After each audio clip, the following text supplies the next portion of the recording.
It's Friday, Feedback Friday, the feedbackiest day of the week. Ha! Hi guys, sorry I look rougher than usual. I originally recorded this video yesterday, and then my patrons were like, the video's really quiet on the Patreon only video I did, and I recorded at the same time. I'm like, shite!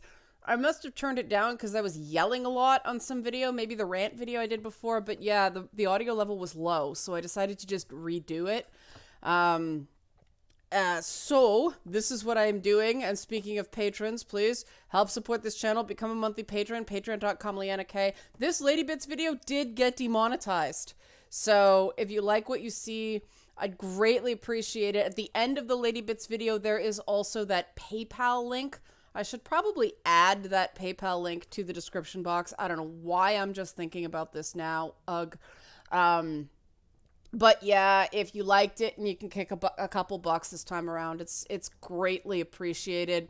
This is a good time to become a patron for another reason, though. The patrons just found out about this. I'm going to be workshopping a new segment, a new show, for lack of a better term. And we're going to, sorry, I'm looking over. Hello, Zelda. Don't break the coffee cup. Thank you, sweetie. Cats. I am going to be workshopping a new segment that I'm kind of excited about, but I want to focus group it a bit before I release it to the public because it is a collaboration thing, and I'm very excited about it. Not going to say more because that's for patrons, but if you want to be a part of that workshop process, become a patron now. There's the link again. It's in the description box, but I think it's going to be fun. I like the workshop process. So I'm really looking forward to this little patron perk.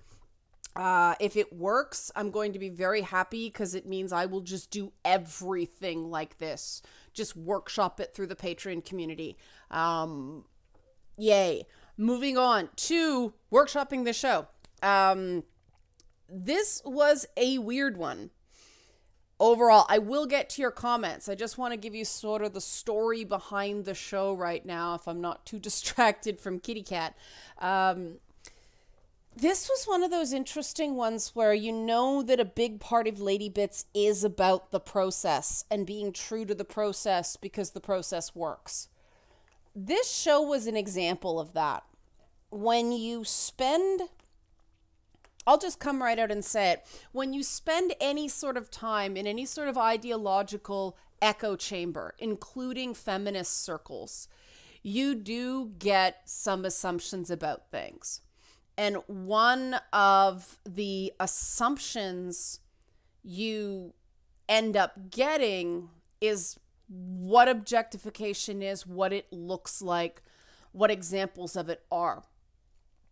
And going through this show, I obviously have a much more liberal viewpoint than most people about what sexual objectification is, but just applying Nussbaum's markers just made me realize how wrong conventional feminist analysis is, especially when it comes to video games.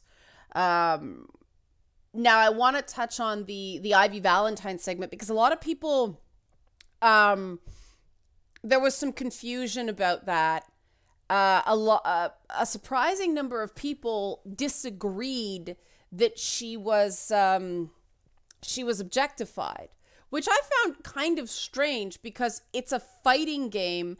Every fighting game character is not only an instrument for the player's use. This is why this objectification thing gets so weird in video games, right? Because they are tools for the player's use. That instrumentality principle, they are tools. We control them. That's what they're designed to do. They look like people, but they are tools. They are responses to inputs.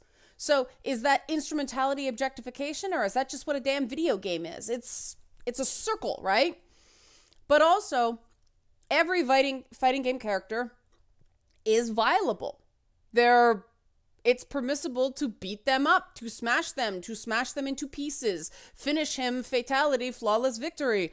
That's what they're designed for. And that's not bad.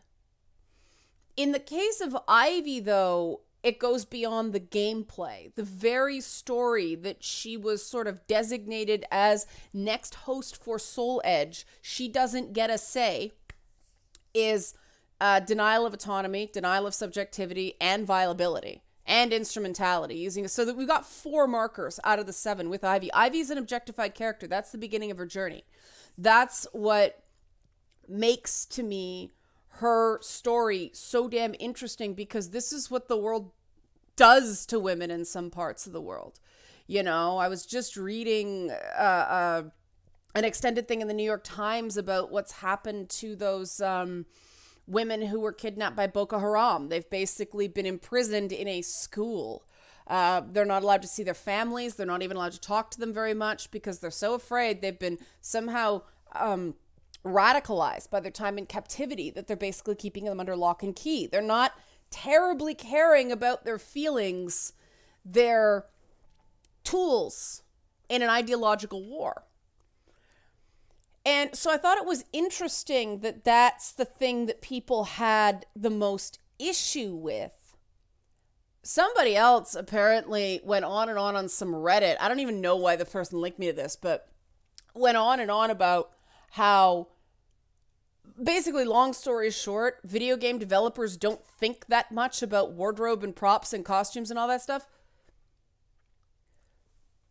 It cannot be overstated how much video game designers care about that kind of stuff. And the Soul Calibur game, especially, the weapons were designed first in the Soul Calibur games, and then they created characters that would seem intuitive using those weapons. And that's why they went with a dominatrix for Ivy, because it's a whip, right? I mean, you have like a Catwoman who's kind of like a dominatrix too, and you've got Indiana Jones and a lion tamer, and that's pretty much, well, that's Catwoman as well. But that's pretty much it for whips. The complexity of the story they created for Ivy, I thought was really interesting. I mean, this is the challenge with having a half-hour format, that there's a lot I could have included, but one of the things I especially hate about the Tropes versus Women shows is they'll do those 2-parters and just beat a subject to death, and by the end, it's like, I so don't care. So I would rather come up short and just toss it off as a discussion, because that's the whole thing. Get people talking. Like, it's great to see people engaging with the material. I just wanted to address that one because I was surprised that anyone would deny that the story of a person who was basically the victim of child abuse did not have an element of objectification. I mean, child abuse is sort of textbook objectification. You are not caring for the person. You are dehumanizing them. And dehumanization and objectification, they're 2 words that essentially mean the same thing. You are treating something as not human. And so I thought it was, I think one person actually said, yeah, I think it's being victimized, sure, but not objectified. Well, really, what's the difference? That's violability. That's, it's the Soul Calibur games don't have the same element of swapping out as some other games do. I can't stand games where the avatar is just cosmetic, because I feel that makes the avatar, I'm not talking about customizable stuff. That's different, because it's not just like the example I used is a toad. It's like, oh, it's a green toad, it's a blue toad. They don't even have separate names except for Toadette. And I mean, Toad is almost like they're Italian, or, they're Jewish or something like that. They're Toad. It's a tribal designation. It is not actually a name. Wouldn't it be funny, the Toads sitting around themselves and they're actually using their names, but they're like the Hanar in Mass Effect. They don't actually give people their names. Yeah, I mean, and this is one of the things that Martha Nussbaum talks about in the more in-depth stuff of her work. She's a really brilliant philosopher. Gets a little circular, but she's a philosopher, but she talks about the fact that objectification isn't always bad. It's impossible to tell an action story without some element of objectification. Whenever you have soldiers, they are objectified. They are tools as an army. They are an extension of a weapon. They are tools for the ruling classes or presidents or governments or whatever, sending them out to fight. They're when you ask somebody to risk their lives, it is an inherently objectifying process, which is why they come up with this pretense of heroism, so that it's, it's trying to offset that objectification by playing up the sacrifice and playing about the nobility of the sacrifice and trying to infuse extra caring to overcome, adding extra, consideration for feelings to overcome the instrumentality and the viability and fungibility in some case, because soldiers are treated as inherently replaceable. Oh, 10,000 died, especially back in the day, in the World Wars, stuff like that. It's like, oh, we lost 10,000 troops, conscript more. So yeah, and this is why we have to continue to have dialogues and continue the process of discussion, and that's why I try not to get too tied up in semantics, because I really do think that we have really lost sight of what objectification means. Part of the reason I did those ads in the show, which might have been why it got demonetized, I'm not sure, but the initial consciousness exercises about objectification theory were predominantly with advertising. The idea that women were being used as props to sell everything from cars to cologne to beer to and so on was a concern, because it wasn't about the woman, it was about the product and, the commodification of human beings. Ownership principle is of great concern. And the nice thing about those ads is you immediately kind of have this, especially that one where a woman's butt is like a thing of cake. You immediately have an aversion to that. You're shocked. And I think we can all kind of understand why that is an issue. With video games, it gets more complex because you're telling stories based on the real world, and in the real world, human trafficking, sex abuse, child molestation, all that stuff, it happens. And so there's a big difference between a story where characters are objectifying other characters and when the work itself is objectifying someone. Westworld, the TV show, the one about the robots and the Old West theme park sort of thing, is a good example of one that uses objectification very, very well, because it's all a question of, are these hosts, these robots, actually people? They have spirits. They feel pain. They have goals, but they're not flesh and blood. So are they human or are they objects? That is the entire question of the series. How much right do the guests of the park have to abuse these sentient machines? That's the question central to the show. Fighting games are similar in that these are characters created to be abused for our amusement, and we all understand that it's not real. What I always find so compelling about fighting games is how much does game designers strive to make you care about these characters who are beat up for our amusement. And that's a real artistic challenge that I think gets taken for granted because we're so busy having fun that we don't realize how much thinking goes into those games. Which came to another question where someone questioned the entire premise of the idea that you shouldn't be objecting morally to anything in a game. I should find the exact question because it was specific. It said, I think you made a mistake in your argumentation. You basically dismiss objectification. Oops, I lost it. There we go. Come on, thing. You basically dismiss objectification or any kind of guilt or responsibility in games because the character is artificial, an object. So I'd like to ask you something. Do you think it is rational to have any moral objection to a character or any in-game action, considering everything in there is artificial fantasy? And the short answer is, like, moral choice is a big component to any game.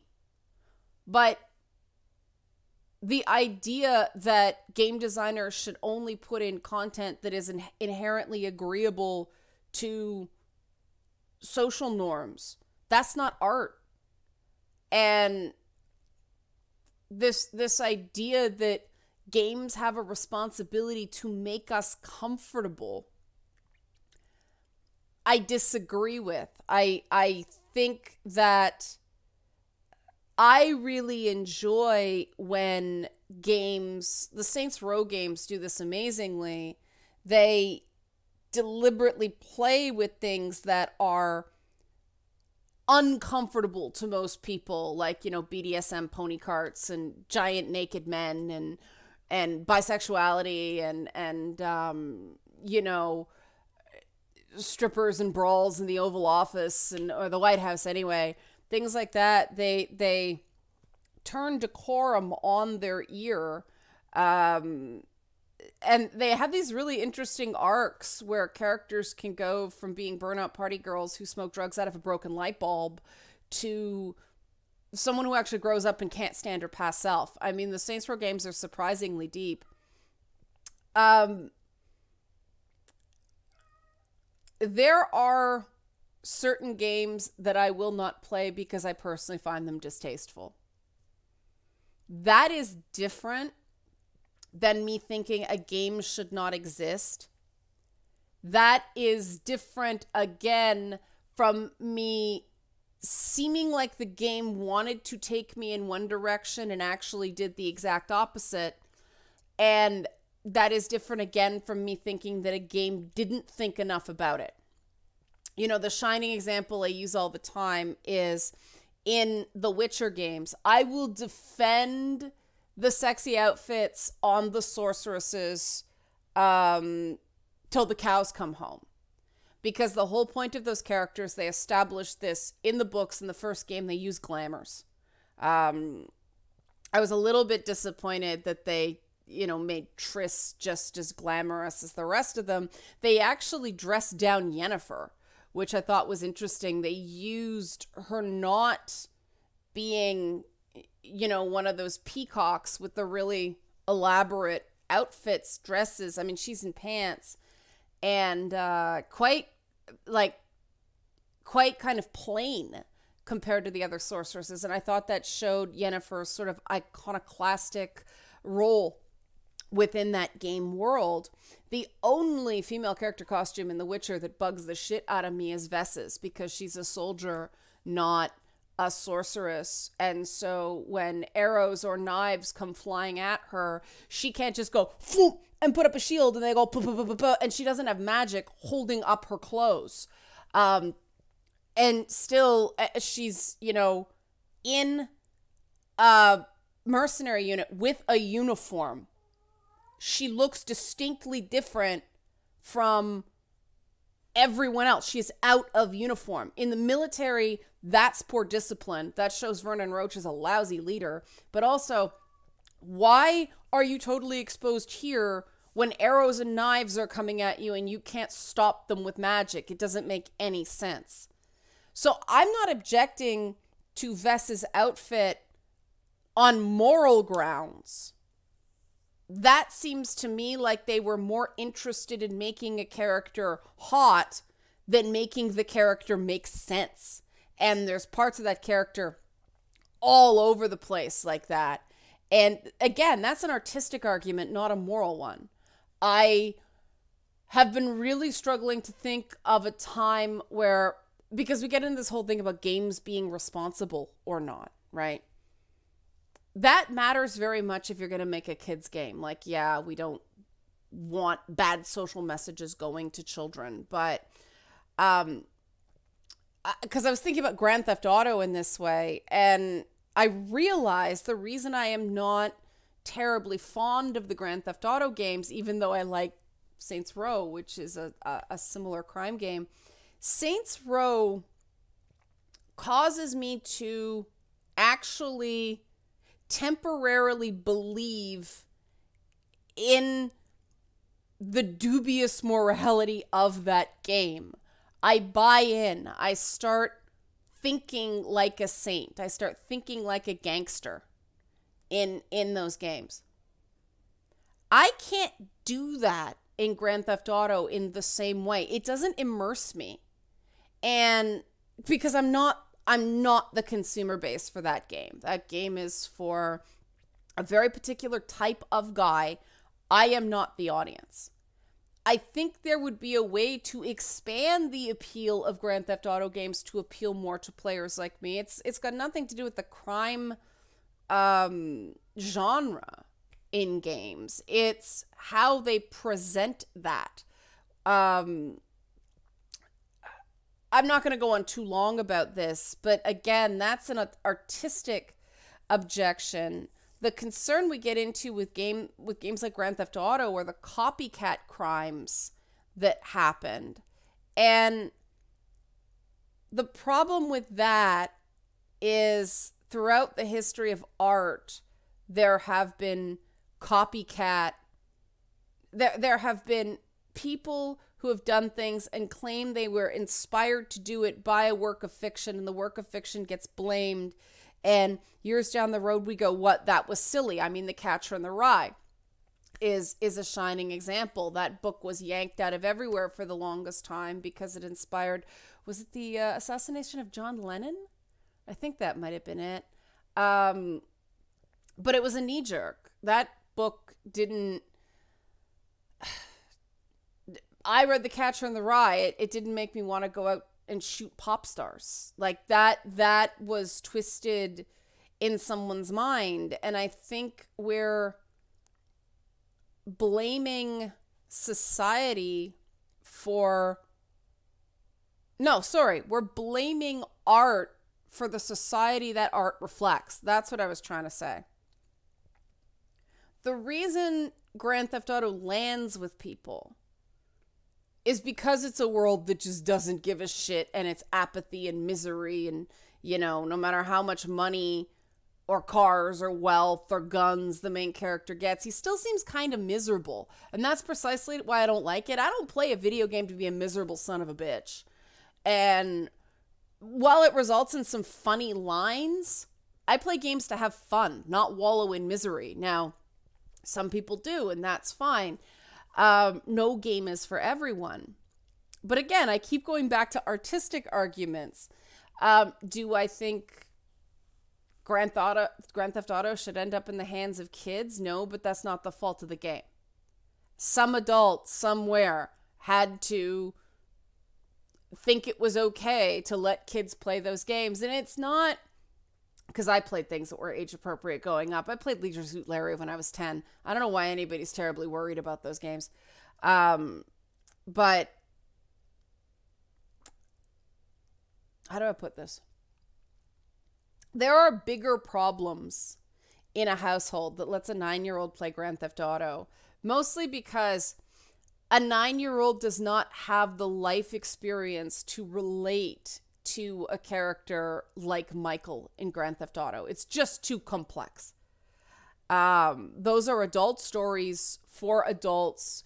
Teenagers might connect to, you know, the goofy physics and all of that, but the stories in those games are actually quite mature in their own way. You know, the themes of affluenza and, you know, wartime atrocity, and they get deep in places. I can respect some of the things those games do without liking them, if that makes any sense. It's one thing to say this is not to my taste.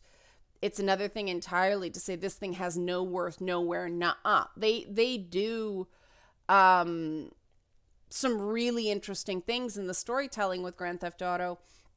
I preferred they do it more holistically throughout the game, like smatter stuff like that around instead of it being like story points that, that silly putty effect I talk about where it just sort of, there's big piles of nothing in places. I felt like Saints Row, it was a world, and every time you drive by one of the stores, every time you drive by, a Genki mascot or something like that, the crazy anime type character, in the game, you are interacting with that reality. You are immersed in a way that GTA doesn't do, perhaps because Grand Theft Auto is actually closer to, real world Los Angeles, essentially. But these are all artistic complaints.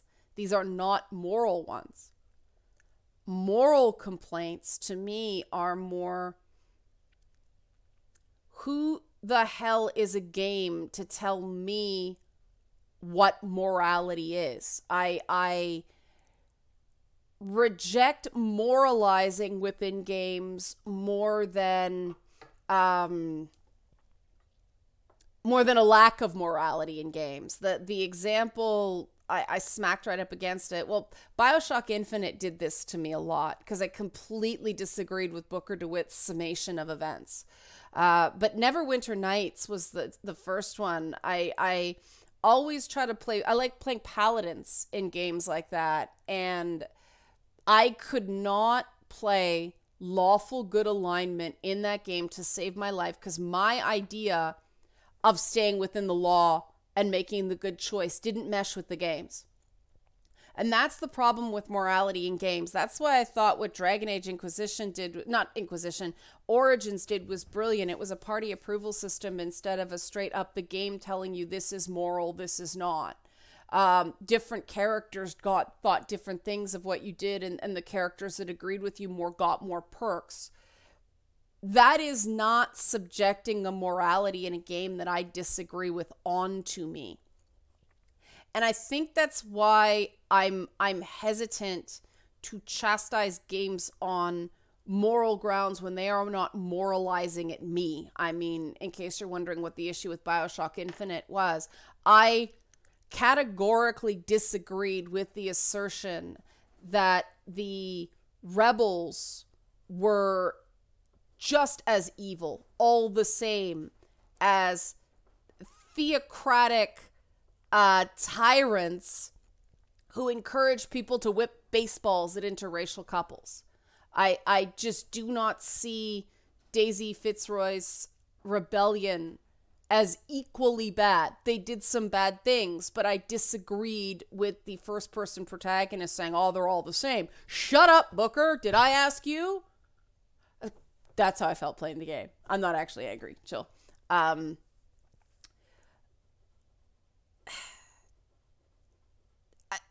Sorry, I'm trying to figure out where to go now because there's a lot of anger out there right now. I've noticed a lot of people feel really stressed and kind of at wit's end, and they're being very reactive to things. I have some suspicions as to why, but I'm not totally sure why. I think part of it was some of the moralizing that went on with Far Cry 5. But again, that's a problem with the way we talk about games. And I have stressed this over and over and over again. As long as we continue to borrow literary theory and film theory and things like that and try to apply them to games, it's going to be a mess. Because when a movie confronts you with something, there is a director's vision a lot of the time telling you who the good guys are, who the bad guys are, and what you should think about it. In a video game, it is not that simple. Video games often have different factions. Both of them have good things and bad things about them, and players have to decide whether they're going to agree with one, both, or neither. I usually end up siding with the computers in games. I did that in Fallout New Vegas. That was such an awesome ending when, like, I had this army of smiling robots driving off the powers that be, and it's an independent New Vegas. I love that ending. It was so satisfying. I know it's the wrong ending, but to me, shooting Pagan Min in the head was really satisfying because I don't care how charismatic he was. He's a very bad dude. And I recognize that by doing that, like, I'm becoming the dictator. But damn it, in that case, I actually thought I'd do a better job. Which I know is quote unquote wrong. But that game made me think by allowing different endings that were organically incorporated into the gameplay instead of, congratulations, you win. Here's the story of what your actions did. It's just like, all right, you're allowing me to experience the game instead of talking to me, like communicating the game to me through narration or a cutscene or something like that. I'm actually experiencing the plot and my choices. And I love the Far Cry games for that. The Assassin's Creed games are much more talky, but what I like about them is their studies in order and chaos instead of good and evil. And that's a really interesting, or order and freedom, I should say, order and freedom versus good and evil. Because there are benefits to both, right? And that struggle and the way people do different things with the warring principles there. Games are special. And too many people who talk about games for a living don't treat them like they're special. I feel like so many people would rather be, talking about Oscar-nominated films than video games. And we deserve better from our discourse. And that's part of what I have been trying to do with Lady Bits. And yeah, it's going to go over people's heads, and occasionally I have to do cleanup like I'm doing now. But I really do think we need to do better for gamers.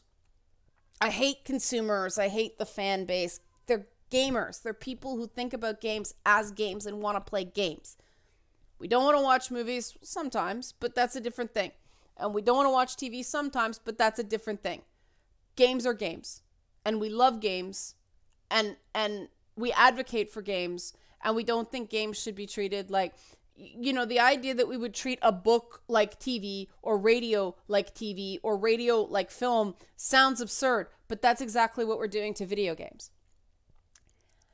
And now I'm not saying every theory I come up with is right. I'd be absolutely arrogant and stupid to believe that, but throwing it out there is the only way to test that.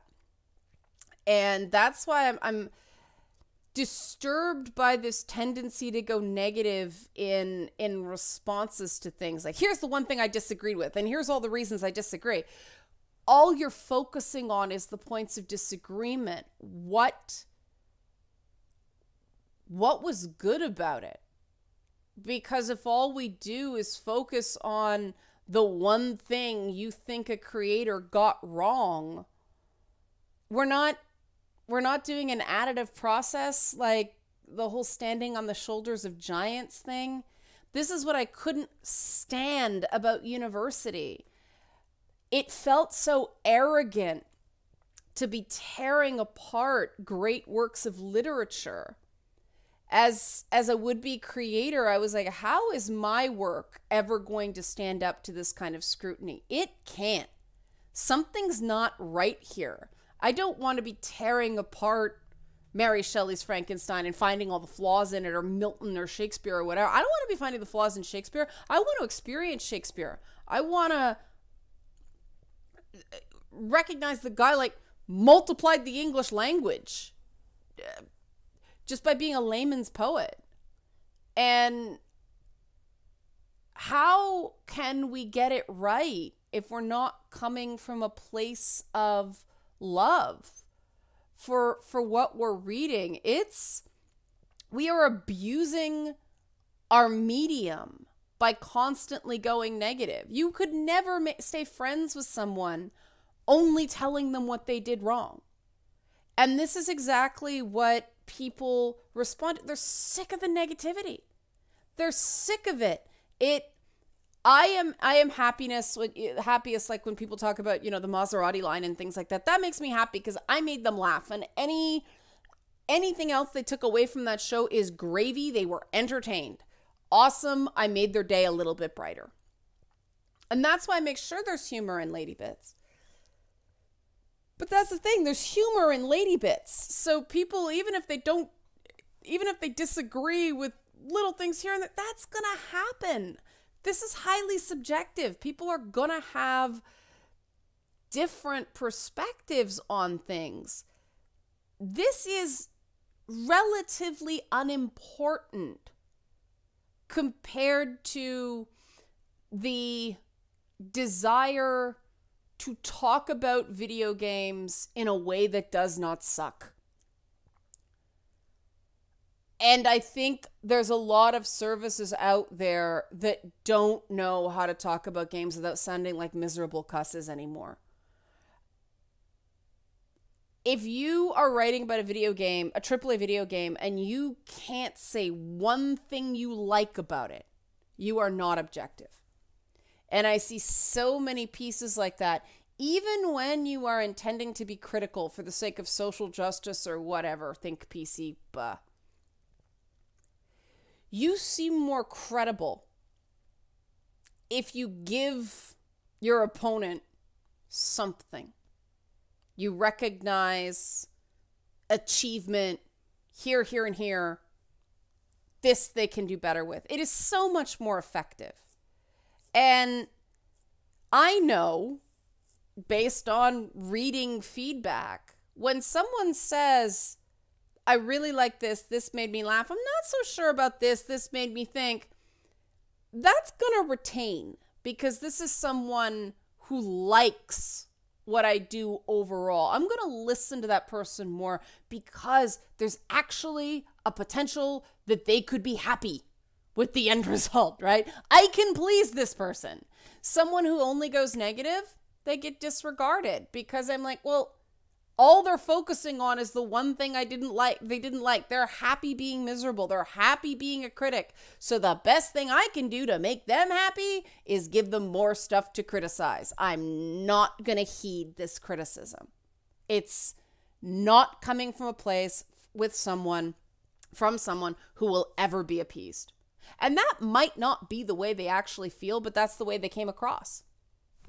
I don't know these people. They're screen names. I don't know anything about them. I don't know how much of my other work they've watched, whatever, whether they're a fan, they're not. All I know is they have nothing good to say about what I did. And I know there's plenty of good in my work, so they're not a reliable source.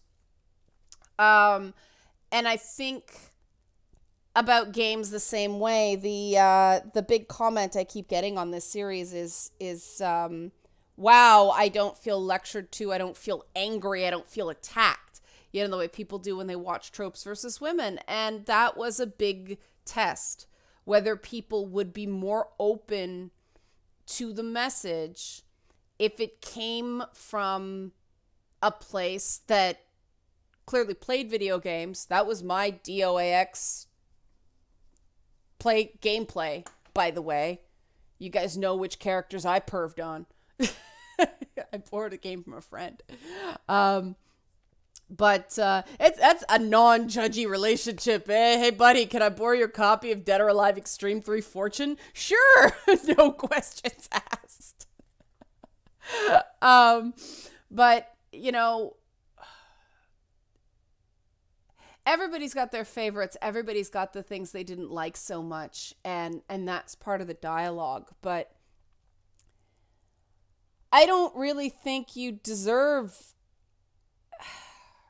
to have a voice going forward if everything you say is negative. And I know some people disagree, but If people are only buying your game to crap on it, well, guess what? They're going to keep buying it no matter how bad it is. You want to listen to feedback that's going to make you better. I don't know how game publishers do that anymore, probably through direct fan engagement. They probably do not listen to the press at all anymore because they tried for a while and it just was disastrous. I could be wrong there. I know sometimes they do just because there's like a captive, like a Stockholm syndrome mentality. They're stuck with them. But yeah, I think you got to be a fan to have a reasonable expectation that anybody will care about what you say. Because otherwise, you're never going to be pleased, right?